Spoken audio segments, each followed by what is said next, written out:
Hi hello, air ഫ്രയറിൽ ഒരു അൽഫാം സെറ്റാക്കിയാലോ? അപ്പോൾ come on. അപ്പോൾ straight into the video. ആദ്യം തന്നെ ഇഞ്ചി, വെളുത്തുള്ളി, പച്ചമുളക്, പുതിനയില, മല്ലിയില ഇതെല്ലാം കൂടെ ചേർത്ത് നല്ല അരച്ചെടുക്കുക.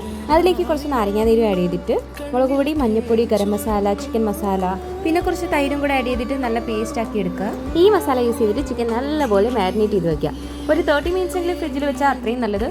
പിന്നെ ഒരു 15 മിനിറ്റ്സ് പുറത്തെടുത്ത് വയ്ക്കുക. അതിനുശേഷം അതിന് മുന്നേ ചിക്കനിൽ മാരിനേറ്റ് ചെയ്യുന്നതിന് മുന്നേ നമ്മൾ ഒരു ഫോർക്ക് യൂസ് ചെയ്തിട്ട് ചിക്കനിൽ കുറച്ച് ഹോൾസ് ഉണ്ടാക്കുകയാണെങ്കിൽ അത്രയും നല്ലതാണ് കേട്ടോ. ഈ മസാലയൊക്കെ ചിക്കനിനുള്ളിലേക്ക് നന്നായിട്ട് പിടിക്കും. ഇനി എന്താ, എയർ ഫ്രയർ എടുക്കുക, കുറച്ച് ബട്ടർ ബ്രഷ് ചെയ്യുക, നേരെ നമ്മുടെ മാരിനേറ്റ് ചെയ്ത ചിക്കൻ എയർ ഫ്രയറിലേക്ക്. ഇനി അങ്ങോട്ട് കാത്തിരിപ്പാണ്. ഇത് ശരിക്കും എൻ്റെ ഫ്രണ്ടിൻ്റെ വീടാണ്. അപ്പോൾ അവിടെ എയർ ഫ്രയർ മേടിച്ചപ്പോൾ നമ്മൾ പോയിട്ട് ഉദ്ഘാടനം നടത്തിയ ഒരു കഥയാണിത്. പക്ഷേ ട്രസ്റ്റ് മീ ഗൈസ്, ഇത് ശരിക്കും അടിപൊളിയായിരുന്നു. നമ്മൾ പുറത്തു നിന്നൊക്കെ മേടിച്ച് കഴിക്കുന്ന അൽഫാം പോലെ തന്നെ ഉണ്ടായിരുന്നു. So try it out guys, and ഇഷ്ടപ്പെട്ടെങ്കിൽ like, share and subscribe.